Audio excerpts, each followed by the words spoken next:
लातूरची जागा महाविकास आघाडीच्या ऐक्यासाठी सोडली असं यावेळेस संजय राऊतांनी म्हटलंय। तर सांगलीची जागा काँग्रेसने आम्हाला द्यावी असं देखील यावेळेस संजय राऊत यांनी म्हटलं आहे। तर हातकणंगलेसाठी राजू शेट्टी यांच्यासोबत चर्चा सुरू आहे।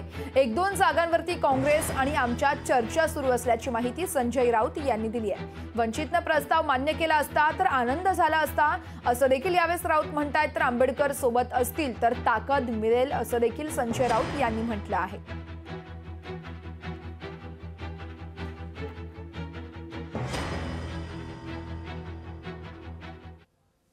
आम्ही का राजस्थान, मध्य प्रदेश, बरं का, छत्तीसगड, झारखंड येथे सीट मागत नाही ना। प्रादेशिक पक्ष आपल्या राज्यात सीट जास्त मागतात, कारण त्यांचं अस्तित्व आणि त्यांचे कार्यकर्ते आणि त्यांचा संघर्ष हा त्यावर अवलंबून असतो।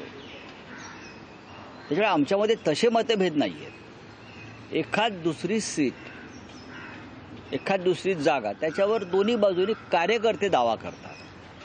नेत्यांपेक्षा कार्यकर्त्यांचा दबाव असतो। आता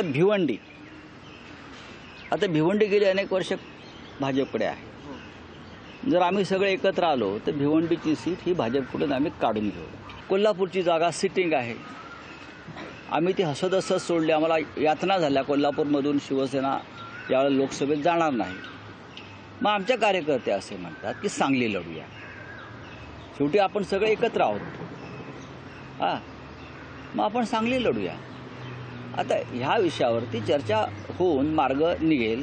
या लढ्याला, हुकुमशाही विरुद्धच्या लढ्याला, संविधान वाचवण्याच्या लढ्याला बाळासाहेब आंबेडकरांच्या आमच्यात असण्यानं गती आणि बळ नक्कीच मिळालं असतं। पण मला अजूनही खात्री आहे की सगळे प्रमुख नेते एकत्र बसतील आणि ते पुन्हा माननीय बाळासाहेब आंबेडकर यांच्याशी चर्चा करतील आणि त्यांच्या मनात जर काही नाराजी असेल, अस्वस्थता असेल तर आम्हाला ती दूर करण्यात यश येईल।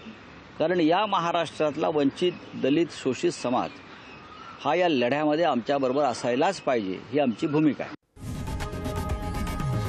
लोकशाही मराठी ऐका, पहा, जागरूक रहा।